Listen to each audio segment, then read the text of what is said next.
Magandang hapon guys. At sa pagpapatuloy ng paggagawa ng motor. Nandito kami ngayon. Pintura. Ayos ng mga wiring.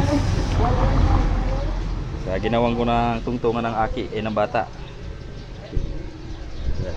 Tungtungan ng bata sa unahan para hindi magatak yung para dito. Para hindi yung magatak. Ay mag-crack ba? Mag-crack, hindi mag-crack. Kasi may crack na eh. Kapaybera lang yan. Tapos yung tapaludong pula, yan, ganyan na. Uy, sheesh, ganda, di ba? So, ito na, yung chassis niya. At yung swing arm. Ganda na kulay. Yun, pwede na i-restro to. Gawin ko yung underit na lang. Tapos yung kaha. Dito yung kaha. Yun, ito ang kaha. So, napinturahan na. Pare, ayos na ito pare. Thanks pare. Ganun na, di ba? Ano ka? Bo, shout out kay Bo. Abraso Bo. Bo. Taas ang kamay. Taas ang kamay. Yun. Taas ang kamay. Galing, galing ni Dambo. Bo. Kiblat. Yun. Kiblat. Yun. Apir. Yun.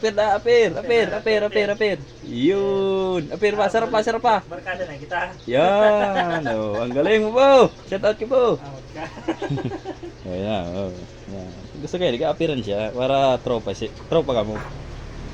Yan ang kaya labasan. Bagong ignition switch at bagong pintura. Ang plaka, ilalagay dito ang plaka sa ilalim. Yun, bagong gulong. Oh, anong pangalan ng gulong natin? Parex.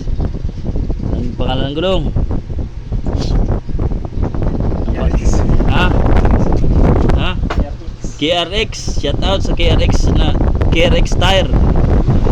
Parang ang ganda. Ang ganda ng KRX ha. Ganda nga. Pwede. Bibili ako ng KRX na gulong. Try ko nga kung ilang taon ang tatagal. Yun. So, yun. Ganda. Parang bago na naman mga boss. Yun, TRX nga. TRX tire. Pwede na yan. Haba-habang uwi na yan. Puntang dait si boss. Kaya niready na yung sasakyan niya. Customer. Sinipon ako Ganda. Yung mga malapit dito sa amin sa Naga, simuga po pintura, PM na lang kayo. Yun ang pintura nya at nagagawa. Yun.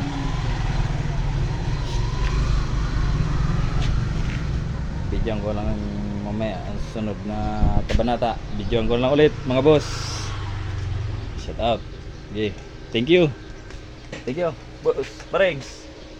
Thank you.